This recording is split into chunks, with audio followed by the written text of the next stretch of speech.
Oops. Okay. Good morning, everybody, from sunny South Florida. I am here today with my good friend, Doug Sandler, who I was supposed to actually meet in person in February in Cabo San Lucas, but unfortunately, that trip got postponed. Why? Because the Canadian borders closed and the Canadian airports closed. And so suddenly, the host of the trip was unable to make it happen. But Doug is actually an amazing, amazing podcast developer, podcast designer, podcast creator, and a podcastologist, and he's my podcasting coach. Imagine that. So I'm Imagine that. Lauren Cohen, and I'm here with Investing Across Borders, where we teach you how to invest, live, work, and play across borders. I am an international lawyer and real estate expert, and I just got coined as the proactive strategist speaker. All right. So this is my new name when I speak, the proactive strategist. I like it. I like I'm it. definitely proactive. So Doug, why don't you say hello and introduce yourself with your fancy schmancy microphone there and Oh all my of that gosh. fun stuff? Hey, Lauren. Well, if you're going to be a pro, you got to look like one, or at least sound like a pro, right? So, yeah. So I'm Doug, and I've been in the podcasting space for many years. Obviously, you and I know each other, Lauren. I'm speaking to our community and your community. And what's so beautiful about podcasting is it absolutely can extend beyond international borders, and I So love much. that. I love being worldwide. 175 countries. Our Nice Guys on Business podcast is heard, and this has been a fun run. And I love the podcasting space. I'm ready to dig in and start talking about podcasting with your community. Well, that's wonderful because although we talk about investing, the reality is that when you're investing across borders, having a podcast is a part of that. And I've been featured on hundreds of podcasts because everybody's really intrigued. Oh, you can actually invest outside of your home country? How does that happen? And part of that, getting your message out and bringing in, attracting people to make investments and attracting people to participate in your opportunities can happen through podcasting. Doug, what got you into podcasting in the first place? Wow. Back in 2015, I wrote a book called Nice Guys Finish First. And I didn't have the deep pockets to invest in a publicist or a PR company to get out there and really promote it. My publisher was looking for my help with connection to my community, which at the time was small but growing. And so I thought podcasting would be a really cool way to do it, but I knew nothing about the podcasting space. So a buddy of mine, Strickland Bonner, who I had a relationship with for about 20 years, and we just decided that we'd start this similar brand, the Nice Guys on Business podcast. And that was, 1,200 episodes ago, over 6 years ago. And we're loving being in podcasting. So I really did it as a promotional tool for a book that I had just released. Cool. Well, I absolutely love that. And it's amazing because the stories of how people come to do what they do are never what you really expect. I mean, it's kind of like by force, kind of like becoming an entrepreneur. It's like I didn't have the money for a publicist, so I decided to create another way to get to my community. So when you first started your podcast, obviously you were developing it for your community and to extend your reach. In how many countries are you currently featured? 175? The Nice Guys on Business is heard in 175 countries. And what's really interesting about it, Lauren, is that when I first started podcasting, it was to promote my book. And in the experience that we had over the first 200 episodes, which was the first couple of years of podcasting, we really did not make any money podcasting. I made a couple of bucks every once in a while on my book. I would get hired. How hired. long did you say? A couple years. It Wow. was literally 17 months before we figured out that people get into podcasting for one of three reasons. Yeah, the strategy. They get into it to build community, to grow influence, or to make money. And we kind of lumped everybody into the same bucket. And it was challenging because we really had no strategy. It's kind of like, hey, I'm about to start a yogurt stand, but I have no idea how to make yogurt or how to get my customers or do any of those things. And when you do that and you treat podcasting like a hobby, it's going to deliver exactly the results that we had, which was hobby results. And until we really focused on our strategy of monetization, we were, I wouldn't say we were unsuccessful, but we certainly weren't successful in the monetization side of the business. So it did take us about over 17 months, 18 months. That 18th month, when we figured out the formula, what we really needed in these three buckets, community, influence, and money, when we started to focus on the money bucket, the faucet turned on to the tune of 35 grand that first month that we tried it. And then we said, this is it. It was like Shangri-La. The skies opened, the sun shined down on us, and we're like, oh, and every month since then, it's been just as good or better. So what do you think, like you said, you had the influence, the community, and the monetization bucket. Now, you obviously built your influence and community, which then allowed you to open the monetization bucket up, right? Because if you didn't have the influence and community, you wouldn't have been able to monetize. It's Well, kind of like all three. well, they're all byproducts of each other, which is Right. interesting. So you're right there, but let me just kind of help you just think about it a little bit differently. Okay. When we started to listen to the messages of the people and understand the type of people that were sitting in that guest seat, we realized that we were missing an opportunity. So we did not need a big audience and we did not need any influencer status, but we needed to understand that that person sitting in the guest seat was a potential opportunity for joint venture partnerships, affiliate relationships, turning those guests into clients. So now we're listening to potential people sitting in that guest seat with two ears. One, how can their message best serve my community? But secondly, how can the words that they are saying help me understand whether they would be a potential client or a potential partner of mine? Once I did that, the next 200 interviews that I did, I was not focused on getting those VIP people in the, because everybody Right. is a podcaster like, oh, I'm going to get the biggest name that I possibly can to help me get my community large. The challenge with that is that they're not going to help you promote. They're good for Right. your ego, but they are not good for your bank account. And when I realized that, and we started to focus on that person sitting in the guest seat, it really didn't even matter how many people were in our audience at that point. I mean, we have thousands of listeners, but at the time when we had dozens of listeners, we were still making bank hundreds of thousands of dollars a year because we understood the value of the guest seat, not necessarily the value of our community. Our community is great, and I love our community, but those aren't the people that we're selling to, and those aren't the people that we're developing relationships with. They're anonymous and unknown to us. So your community, let's go to that for a minute. So what is considered your community versus your sphere of influence? Now, is your community like we know each other through multiple different communities? Right? Okay. Right? Are those communities your community, the joint venture communities where you partner with others, or is that your influence community because they're going to take your message and share it? How does that, what's the differentiator? So there's a lot of overlap between communities, especially as you're talking about them right now. Our joint venture community is absolutely a community that we would love to listen because they are the ones that are highly interested in the products and services that we have potentially for their clients. Right. They're people that instead of being anonymous and unknown, someone like you, I might have in my guest seat so that I can say to you, hey, Lauren, this is really cool. You kind of you approach the same community that I do. You have the same market that I have to a degree. Why Mhm. don't we do a joint venture partnership and I will promote your services, you will promote mine, and let's figure out how we can do some work together. I might have that person, the person like you, sitting in that guest seat so that we can share that opportunity and we can build a relationship for 20 or 30 minutes while I'm doing my podcast episode as well. And that has been a key factor in the, Sure. I mean, I've probably done 900 interviews over the last 1,200 episodes. 100 or so have become people that I've developed relationships with. Imagine getting just one lead from 100 people every month, or even just once in a lifetime, 100 leads a year. 100 leads a year potentially could be very, very lucrative for someone, depending on what your services that you provide are. 100 leads a year for me is a very big ticket. Now, I mean, obviously well, not obviously, but my services are higher touch, Right. higher level. However, one of the things that I think has become so obvious, more obvious to me post pandemic, or if we're still in the pandemic or whatever, after I have my second shot, I feel like I'm through it, but I'm not because I can't go home to Toronto to see my family for Passover. Not that I'm complaining, just a little. But the one thing, we met kind of right at the beginning of the pandemic when I was Yeah. promoting, when I was helping people get money through the SBA, and you're like, oh, there's a way to do that. And I was happy to do whatever I could to help you.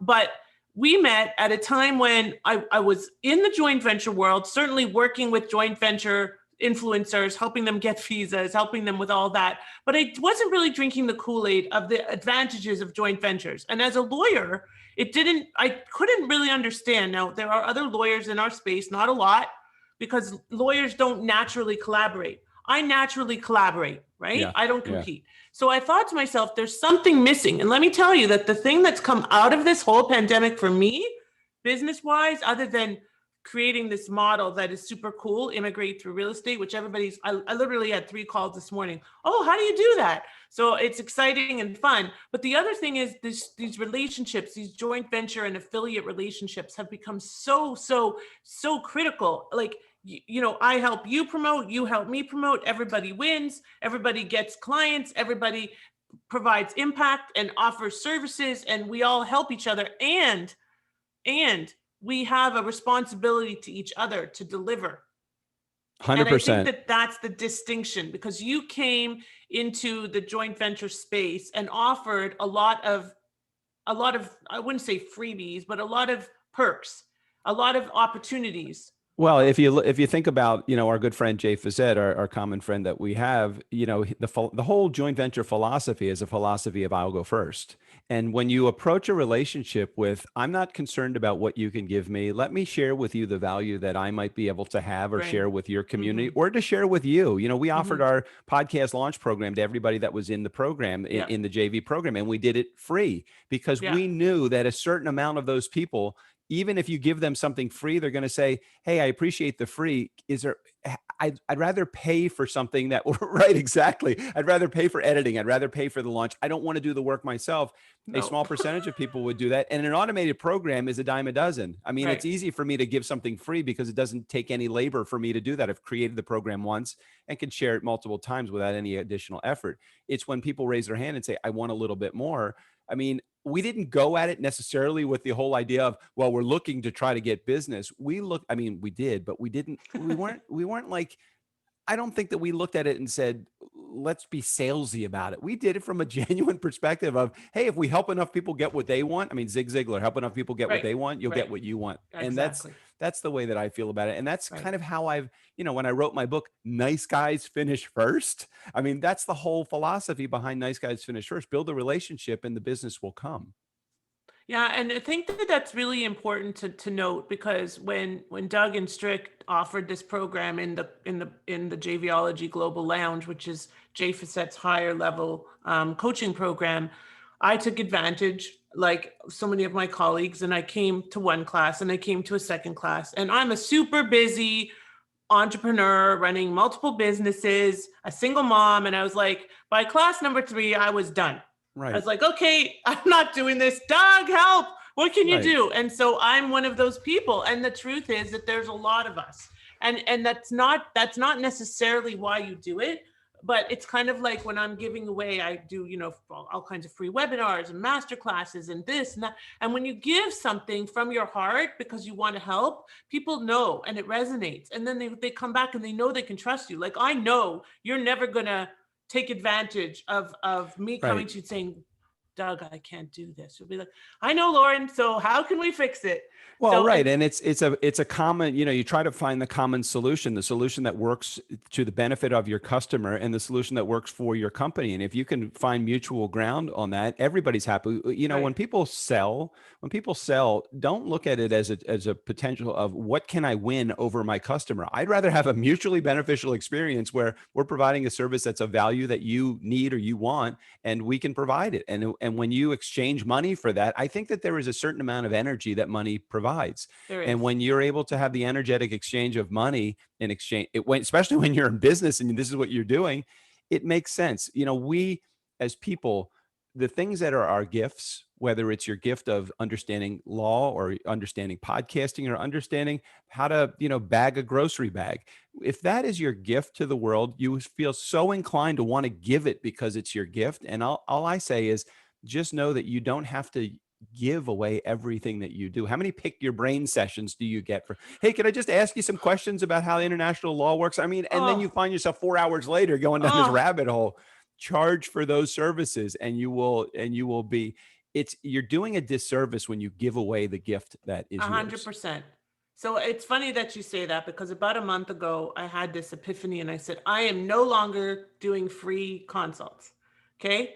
So, but somehow people find a back way into my calendar for that, that strategy call that I might have with a Doug Sandler, right, or Strickland Bonner as a partnership call, or I might have with a fellow EXP realtor as a partnership call. And so but I will say, to that end, today I have a contract about to be signed with somebody that slipped into my calendar last week. All right. So, Happens. yeah. And, the thing is that there's kind of rules, and then there's exceptions to the rules, and making sure that you are flexible enough, because everybody has a place. And like Doug said, it could be the guy bagging the groceries, or could be the guy podcasting, it could be the girl giving you the international legal advice. You don't know if that guy bagging groceries, and this is Nancy Matthews, my very good friend's philosophy, the one. You don't know if that guy bagging groceries, if his or her dad or mom or sister or brother might be the biggest podcaster in the world, and open the door for Doug or Lauren or whatever.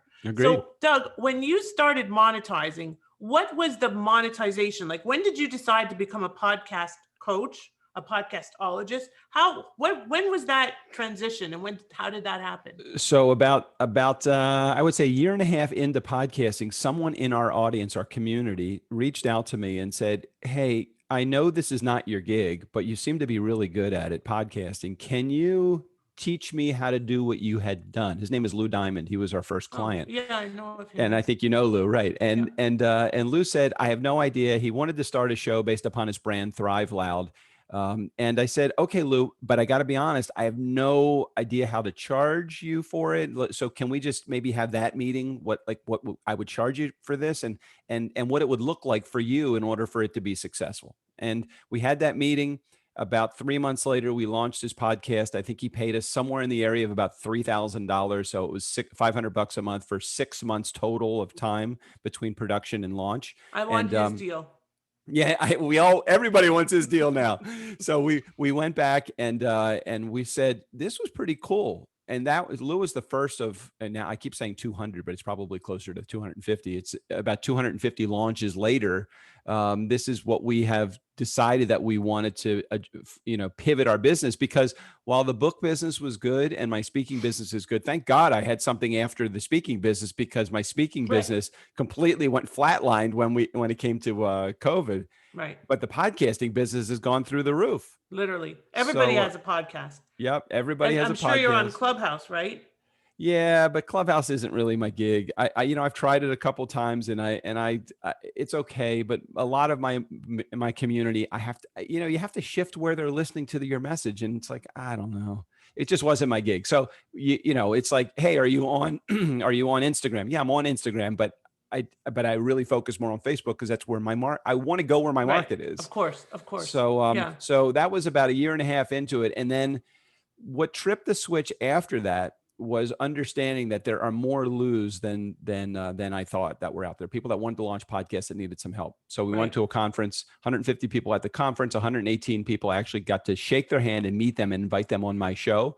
I did give them some hoops that they needed to jump through. They needed to listen to the show. They needed to rate and review the show. They needed to subscribe, and they needed to share with me what their plans were to promote my show on their social media communities. Our audience grew. And of those people, the 118, 40 of them actually jumped through those hoops. Of the 40, 7 became clients at $5,000 a piece. In 30 days, we made $35,000 without having launched the show yet. This was a new show that we were launching, because I could not fit 40 people onto the Nice Guys on Business, which at that point was doing, we already had like 6 months of leeway on our, of runway on our episodes. So we started a new show and we tested this model out. The model worked freaking amazingly well. And now we teach that model to other people. And it works. It does work. And it's a nice system. And that's what I like, is that, and everybody is nice, and everybody is amenable, and everybody deals with, challenging. I don't think I'm that challenging. Not with you, at least, but challenging. There's challenges. Everybody has their own set of challenges. It could be a tech challenge. It could be guest management challenge. It could be a monetization challenge. Some people might want to have VIP guests on their show. So how do you handle those? There's a bunch of different strategies depending on what you're looking for that would dictate how you handle your show. Give me 5 of your top strategies for monetization of a podcast, because not just I need to know, and Doug has done one-on-ones with me, but sometimes, you have to hear the message a few times.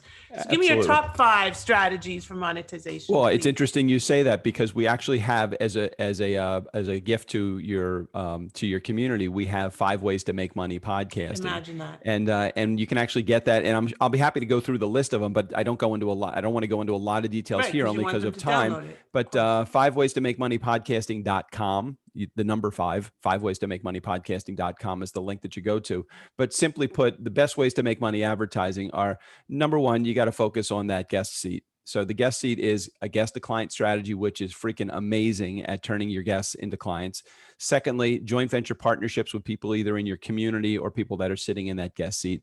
Affiliate relationships. That way you are, you have a service that complements mine. Let's promote your service on my show. I make a small piece of everything that you sell through my community. Let's see, what would be another great one? Selling your products or services to your community, building a course, building a program, building a something so that you're actually putting that, that bug in their ear as they're listening to you and they want to potentially buy the products and services that you have. Geez, there's literally 20 some ways that we have discovered that you can make money podcasting. And so those handful of ways that I just gave you are really just the tip of the iceberg. And I encourage everybody not to focus just on, well, I'm going to turn all my guests into clients, because that gets a little bit irritating to your community listening. And they know. And they know. And it's it's there. Yeah, I mean, I got to tell you a funny story. I have a new client. He's from Ottawa.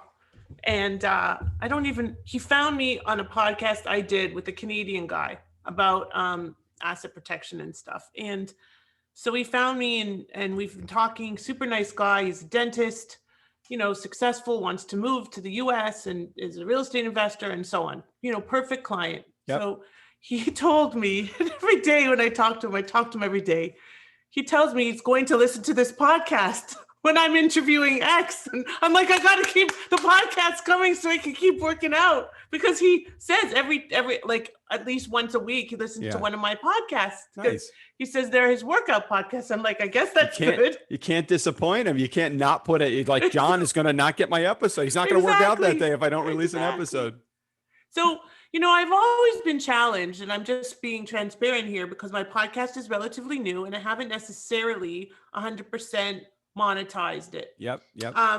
So, and I sometimes feel uncomfortable, even though it's my podcast and I can do whatever I want, to say, oh, make sure you subscribe and give me 5 stars and do this. Now I did start, and I think you did this you did this when I first started, but I got to get your partner to do it. But I did start to ask my guests to please do that, because at the end of the day, it's got to be a win-win. I have not been as good at asking my guests to cross promote. How do you do that? And also, when you're the podcaster, how do you do that tactfully? Okay. So that's a great question. And let's walk through it for a moment, because I think oftentimes in our heads as new podcasters, we feel like our guest is doing us a favor by coming on our show. And what I would say to you is, if you understand you own a freaking media company, Lauren, and while you may have only a few listeners early on in your run, we're 1,200 fucking episodes, 1,200 episodes into our show right now. G-rated. What the heck? Sorry. Because I start to get passionate about this part of the business. We have 1,200 episodes. We had 7 damn downloads on that first episode. I'm like, we have 4 million now. Wow. I telling need those 4 million, man. Come on. I'd rather have 20 engaged listeners than 20,000 people that do jack squat. Yeah, I agree. So dispel the myth that you need a large audience to monetize your show. Dispel the myth that people are doing you a favor by coming on your show. You're doing them a favor by sharing the message with your community, as small or large as it is. So let me answer your question directly, though. The way that I get people to promote my show is I hold it as a leverage, a carrot, before I accept their application on the show. So somebody we right now get about 20 to 30 applications every week to come on our show. In the beginning, while I was reaching out to people to come on the show and saying, hey, I'd love to have you on the show to share your message with my community, I would still say to them, we do have some rules. And it's called our nice guy rules, because it's the nice guys on business. Our nice guy rules, really simple. You got to have a microphone, because if you don't sound good, my community is going to tune out. Right. You've got to rate and review the show, because why would you want to come on a show that's got no ratings? That's why we have over close to 400 5-star ratings on our Nice Guys on Business podcast. So you have to rate the show. You have to listen to an episode of the show. I'm not asking too much. I'm giving you a 30-minute block of my time to share your message. I want to make sure you understand what my message is and how I present to my community. So when you step into the environment, you're comfortable. And the last one, the important one, is this: share with me what your plans are to promote my episode with you to your community. Because I'm going to ask you questions that are going to be fun and bit different and a little bit more unique than every other interviewer. So I want you to share what your plans are. And when you have those 4 rules and you use them, do you understand and acknowledge these rules? When they check off yes on the application, after the episode airs, I have the right now, because they've given me the right by saying, yes, they're going to do it. I have the right to go back to them and say, hey, remember when you said you were going to promote this? You're going to say this. I haven't seen any promotion on social media. Promote this to your community like you said you were going to do. I fulfilled my end of the obligation. Now you fulfill yours. And it just makes good sense to do that before you give them access to your schedule rather than after, because after the episode airs, it's like, oh, please, please, please, will you promote my episode? They're not going to do it. Right. And if you use it as a carrot before, it absolutely is a good leverage for you to get people on your show. It's not necessarily automatically enforceable, but at least you have their commitment. You got the commitment. You got the commitment. And the other thing is this: I want you to flip the switch in your brain with not just you, Lauren, but everybody that's in podcasting that listens to this, or when people try to figure out, well, how do you grow your community? You grow your community on the shoulders of people that have built big communities. Right. Remember those 3 buckets: money, influence, and community. That community bucket, I invite people on my show specifically because they have large communities, some of them, some of my guests. Right. And I use that leverage as my tool for growing my community. Because let's say you have 100,000 Twitter followers, and I really promote on Twitter and I love Twitter, and I look at you and I say, hey, she's got 100,000 followers. When I invite you on my show, I say, hey, Lauren, I'd love to have you on my show. Here's the deal. I have a good community. It's a growing community, even new. It's a growing community. It's a growing community. I'd love to have you on my show to share your message with my community. Would you be open to coming on the show and promoting it to your community as well? When that's the agreement, it's very challenging for them to come back after the episode airs and say, well, I didn't like the episode, or look, it was freaking you, dude. I asked you questions. You answered the questions. Let's get this thing promoted together and let's blast the crap out of it. You've also got to give them the tools. You've got to give them social media posts. You've got to give them some snippets. You got to give them some quotes. You got to make it look right and sound right, which is, again, why I have people show up arriving with the microphone and having it sounding good as well. Yeah, I remember that very first day when I did show up to that group call and you were teaching us or sharing with us how to get what microphone to get. And I was on Amazon, as I always am on Amazon. Well, when you provide and present your message in a haphazard way because you have a podcast and you feel obligated to podcast, podcasting is not a side activity. We've made over $1 million with our podcast. Don't you think that I want to treat this like $1 million business? For sure. So for me, it's like, hey, look, I'm going to do this professionally. And I hope that my guest arrives professionally, not by happenstance, but because I've told them how to arrive and what to expect. Mm-hmm. And when you do it like it's a side business over here on the side, you're going to get a hobby result. I want a business result from my business of podcasting. And that then takes me full circle to what I do, which is helping people invest across borders, because a lot of people look at that as a hobby. And they wonder why they can't get a visa. And I'm like, well, if you're treating it as a hobby, why would they give you a visa? You need to be running a business. So real estate investing, there's 2 types. There's one that's passive and one that's active. So when you transition to a business, your business is going to be that much more successful. It's true of any startup. It's true of anything. And for me, the podcast at the beginning, I was kind of like, oh, well, I'll just get some interviews in and whatever. Now it's actually something I look forward to. Yep. And now I'm seeing some traction, and I'm seeing people like my client who's watching it or listening to it when he's at the gym, and other people that are saying, oh, I heard you. And you know, at first, I know that you helped me pick the title. I didn't know how appropriate the title would really be, Investing Across Borders. Who knew it would be like the perfect title? And the reality is that investing does not just mean real estate, or it doesn't mean business. Investing can mean podcasting, because that podcast, that message is going to 175 countries that Doug is delivering, and God willing, that I'm delivering soon too, to 175 countries of people that want to invest and build businesses and go global and take their message global. And that's what Doug is teaching us to do. Can I play a simple exercise with you for just a second? Do we have a moment or two to do? I'm Okay, not excellent. sure. All right, let's do this exercise because I want to get you in the mindset of, and maybe if it's okay, I want to coach you through something. Just take 5 minutes to do it, but I'd love to do it. Okay. So the person that is your ideal avatar, the ideal client for buying what you have, can you put a person like that in your brain right now? Do you Yes. Okay. And can you give me maybe the first name? It can be a fictitious first name, but just Joe. Okay, Joe. So Joe is this person, this guy that potentially is a great potential client of yours.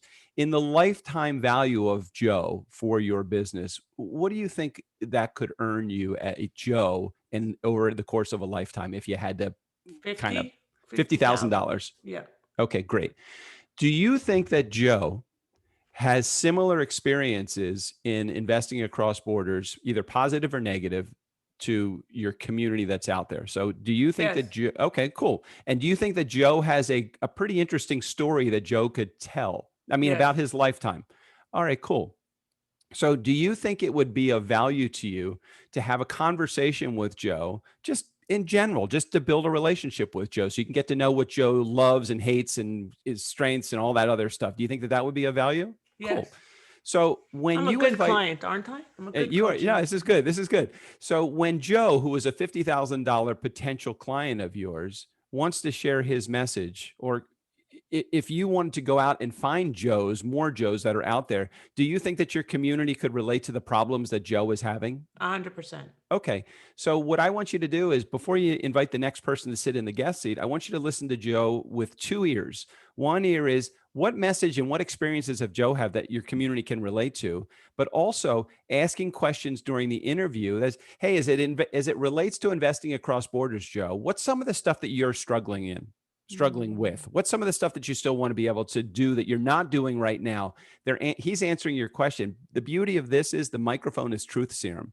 So instead of you calling up Joe right now and saying, "Hey, Joe, I'm Lauren Cohen. I have a podcast called Investing Across Borders. We help entrepreneurs, invest internationally so that they can declare residency in other countries, in foreign countries. Would you be interested in hearing about my services?" He's going to say no, because you're a salesperson. Right. Yeah. Who the heck are you? If you say, "Hey, Joe, my name is Lauren Cohen. I have a podcast on investing across borders. I'd love to share your story and your message with my community. Would you be open to sharing it?" And he might say, "Sure, but why would I be of value to them?" Because who am I? Who am I? Because what you're going to say is, your story is not unlike many people that are out there right now that are trying to figure out opportunities across borders in investing. I'd love just to share your story. Would you be open to that? He's going to say yes, because he has an ego. Every Joe has an ego. And so when I look at people in the podcasting space, I'm thinking about it and they're thinking, how am I supposed to sell products and services to my community that's out there? They're anonymous. I don't know who they are. I got to wait for them to reach me. And I'd say, stop waiting for your community. Go and find who your ideal client is, put them in the guest seat, share their message with your community, asking them questions that help you ascertain whether they're qualified to buy what you are selling.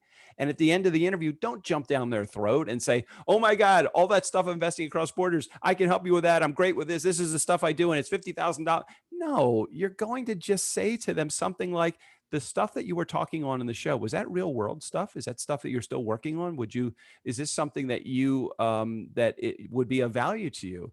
And he's going to say, "Yes." Say, "Great." And you're just going to hang up, or you're going to disconnect your Zoom call. In 3 weeks, 4 weeks, a month from now, the podcast episode, you have a 4-week window that you still have to communicate with Joe. Episode's coming out. "Hey, remember that stuff that we were talking about on the show? I'm going to send you something I think would be of value. It's episode number 32 on X, Y, and Z in Mexico, so that you can hear about that." Okay, cool. In 3 weeks' time, here's another episode. In 4 weeks' time, when the episode airs, is that stuff still going on in your world? I'd love to sit down and have a follow-up meeting with you. Would you be open to that? That is a process and a system in place that, when you understand it and it's locked and loaded every time, you're a killer salesperson. All you're doing is being you. You're being a nice person. You're doing what you do.